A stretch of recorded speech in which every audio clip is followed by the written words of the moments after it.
All right, and we're back. Okay. And we're back to work. All right. Into the office. Into the mouth And of hell. okay.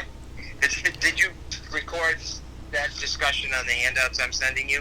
Yes, I caught all that. So that's going to be probably part one of the episode. Excellent. And right now we're on part two. Excellent. I like the idea of chopping it up. I happened to catch this thing yesterday on it was one of those morning shows. The 10 guy was talking about the 10 best podcasts of the year. I did not know any of them, and I was looking for trends to discuss with you. And a couple of trends. One was that most of the ones that they reviewed were celebrity oriented. In other words, you were familiar with the names of the people. And the other thing was the length of time. Which ones did people find more effective? And people tended to say that they preferred to listen to it in short sort of spurts, like 15, 20 minutes at a time. So I just want to pass that along.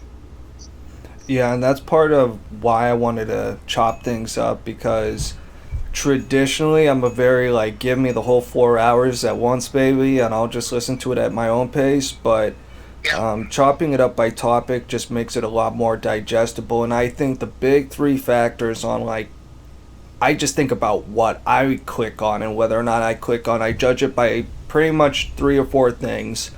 Mm-hmm. One, the title. Two, any kind of topical name recognition, like you were saying, plays a big part into it. Yeah.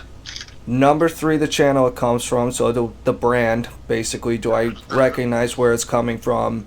And number four, which is the one I think not mentioned before, is the thumbnail, because that visual cue of just sometimes, like I saw Ben Shapiro is a good example of this, because if you follow him on YouTube, I saw one this morning.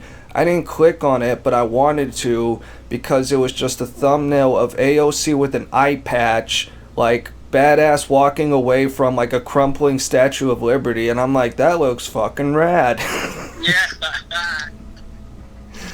Yeah. Yeah, it does. It sounds it too. Now, one of the things that I never thought about, the reason people pick that time frame, is that many of them listen to it in their cars, and that might be the amount of time it takes them to drive from their house to work, for instance. So it's just about the right amount of time. Whereas if they're starting to listen to a longer one, they start to get into it, and all of a sudden they have to turn it off. And that's not my opinion. That's just what they were talking about. Yeah, and it's very true for YouTube analytics as well. I believe that, for example, Tim Pool, he'll release the full episode so I can watch him how I like him to watch him, but he'll also clip out different topics similar to how I plan to do with this, with our podcast. Okay, good. And isn't that exactly what they're doing with these streaming products that they have on TV? They tend to be shorter, and you can almost like binge watch them, or set them aside. Put like two episodes together, and it makes up 45 minutes or an hour. But that's what I've noticed anyway. Most of these shows, it's not your traditional half-hour sitcom kind of thing. It's done differently, and that's the way it's done. Interesting. That's the way you're describing it. Yeah. Yeah. So, do you want to move